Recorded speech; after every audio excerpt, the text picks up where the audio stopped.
the teacher who decided she didn't like me. This story starts in 9th grade honors English. And I want to be clear about something up front. I wasn't a problem student. I wasn't disruptive. I wasn't rude. I wasn't lazy, at least not in the way she accused me of being. Every other teacher I'd ever had liked me as a person.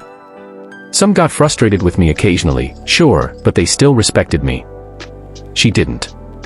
From the very first month of school, it was obvious. Cold looks. Dismissive comments. Grades that didn't make sense. And eventually, I figured out why. She hated athletes. Not joking. She openly despised them. Her belief was simple. If you played sports, you weren't serious about academics.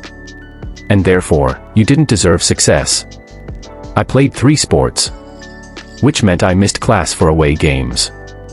I also missed class for academic competitions, math, science, quiz bowl, but that didn't matter to her. Sports were unforgivable. And she made sure we paid for it. Punishment disguised as teaching. Anytime we had a long away game, she'd double the homework due the very next day. She knew exactly who would be exhausted. She knew exactly who wouldn't have time. And mysteriously, those were always the days she decided to actually check homework. Not randomly. Not fairly. Strategically. Miss it. 0. No mercy. No flexibility. And that was just the beginning. The grades that made no sense. Then came the papers. I'd turn mine in. Get it back with no red marks. No corrections. No feedback. No comments. Just a grade. 70s, low 80s. Meanwhile, the students sitting around me had papers absolutely covered in red ink, corrections, suggestions, notes, and they were pulling 90s. After one particularly low grade, I finally asked her about it. Her response: "You're only working at about 70% of your potential. They're working at 90% of theirs." I blinked. Then I asked the question that still makes my blood boil. "So, my paper can actually be better than someone else's, and still get a lower grade?" She looked me dead in the eye and said, "Yes." And just to make sure I wasn't misunderstanding anything, she recommended me for an advanced writing class a full year early, something almost no one was allowed to do. So apparently, my writing was exceptional. It just wasn't good enough for her. The extra credit trap. Toward the end of the year, she offered extra credit. Sounds generous, right? Here's what it required. Attend a college-level performance of Antigone. Write a 2,500-word analytical essay. Tie it directly to classroom discussions. Turn in the ticket and playbill. Oh, and it was only running Friday through Sunday. The paper was due Monday. No early submissions allowed. Problem: I was missing school all day Monday, for the biggest academic competition of the year. The kind you only qualify for by placing top 10 previously. Excused. Approved. Representing the school. I told her every day for a week. Her response: "Turn it in first thing Tuesday morning." She told me that 4 separate times. So I went to the play. Wrote the paper. Placed first in one category and second in another at the competition.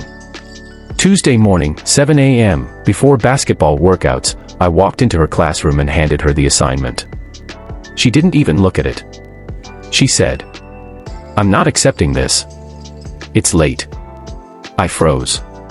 She claimed she didn't recall ever telling me I could turn it in Tuesday. The excuses that followed. Her reasons were insult layered on insult. Another student turned it in, but that student lived across the street from the school. I lived 20 minutes away and couldn't drive.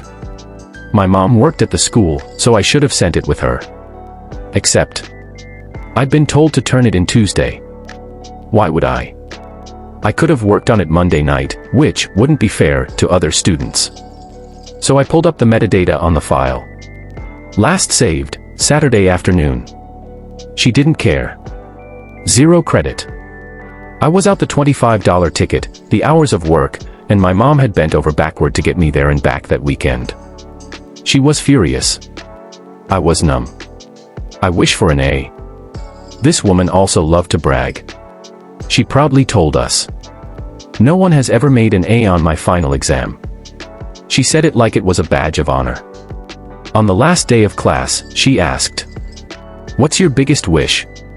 Without thinking, I said, "I wish for an A on the exam." The class laughed. She laughed harder. Then she said, "Yeah, and I wish for $1 million. And not to have to deal with you anymore." Something snapped. The final exam. 100 questions. 2 hours. Plus a 5-point bonus question. Generic fluff. What did you learn? What was your favorite part of the class? I finished the exam in 20 minutes. Then I stared at the bonus question. And I decided. She wanted honesty. She was going to get it. The truth, unfiltered. I wrote for nearly an hour. I told her I didn't feel like I learned anything. That she never gave feedback on my writing. That my favorite part of the class was it finally being over. I listed every injustice. Every double standard. Every time I felt targeted. I wrote, "You are, without question, the worst teacher I have ever had. And this school is worse off for having you teach 9th grade. When the 1-hour mark hit, I was the only student out of 110 who stood up and left. The breakdown. I was sitting in the breezeway waiting for my mom when she found me. She was holding my exam. She was crying. And she said, 'Go to the principal's office.' She stormed off. Later, she came back, dragging my mom out of another exam. In the office, she screamed. She sobbed. She choked on her words. For 45 minutes, I finally told my story. The principal listened. Then he asked one question. How much was the bonus worth? She said, 5 points. He looked at her and said, then don't give him the bonus. The results. I made a 98 on the final. Missed 2 questions. Every other student got the bonus. The next highest grade, 81. Her perfect record was shattered. The last petty move. Days before grades were finalized. One old assignment mysteriously dropped 10 points. My final grade landed at 94.4, AB. I couldn't prove it. But karma wasn't done. That summer, the school switched to a 10-point grading scale. My B became an A. She was forced to have assignments approved. Forced to accept email submissions. 2 years later, she was fired. Turns out, I wasn't the problem.